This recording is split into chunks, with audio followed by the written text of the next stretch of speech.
महाराष्ट्र की राजनीति में इन दिनों मुख्यमंत्री पद को लेकर काफी सस्पेंस बना हुआ है। एकनाथ शिंदे का बीजेपी के सामने सरेंडर करने के बाद यह तो साफ हो गया कि महाराष्ट्र का अगला मुख्यमंत्री बीजेपी का ही होगा। लेकिन असल सवाल यह है कि वो मुख्यमंत्री कौन होगा।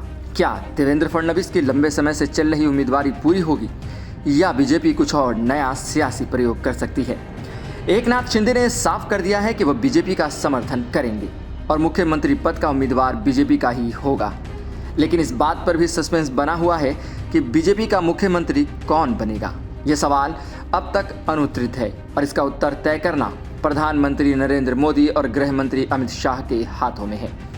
एकनाथ शिंदे ने खुद कहा कि प्रधानमंत्री मोदी और गृह मंत्री अमित शाह जो भी तय करेंगे वही होगा। इस बयान के बाद मुख्यमंत्री पद के रेस में सबसे आगे देवेंद्र फडणवीस नजर आ रहे हैं। लेकिन बीजेपी में उनके नाम को लेकर भी कोई आधिकारिक मुहर नहीं लगी है। न तो प्रधानमंत्री मोदी ने, न ही गृह मंत्री अमित शाह ने और न ही बीजेपी के अन्य नेताओं ने देवेंद्र फडणवीस के नाम को लेकर कोई आधिकारिक बयान दिया है।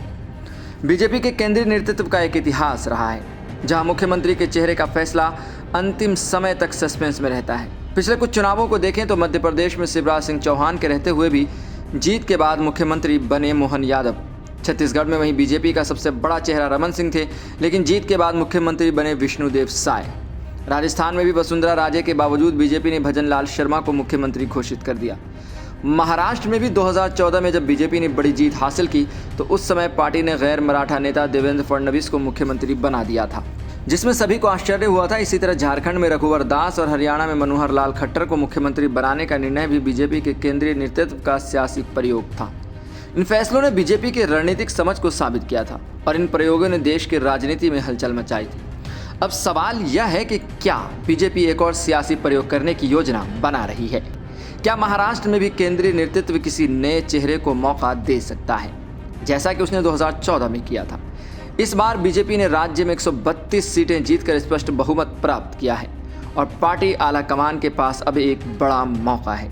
केंद्र के नेतृत्व का यह अंदाज किसी को भी हैरान कर सकता है, लेकिन पिछले कुछ चुनावों में यह साबित हो चुका है कि बीजेपी के केंद्रीय नेतृत्व के फैसले न केवल राजनीतिक समझ का परिचय देते हैं बल्कि पार्टी की सफलता में भी महत्वपूर्ण भूमिका निभाते हैं। तो क्या महाराष्ट्र में भी बीजेपी का आला कमान किसी नए चेहरे को मुख्यमंत्री बना सकता है?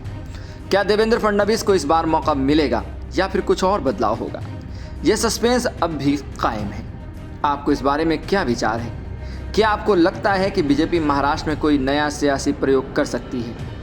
उम्मीद की जा रही है कि आज की तारीख में इस बात का ऐलान हो जाएगा कि महाराष्ट्र का अगला सीएम कौन होगा। लेकिन जैसे ही ये पर्दा हटेगा, कहीं ना कहीं सियासी गलियारों में एक और नई बहस छिड़ जाएगी। ऐसी खबरों के लिए देखते रहें सहारा समय का समय डिजिटल।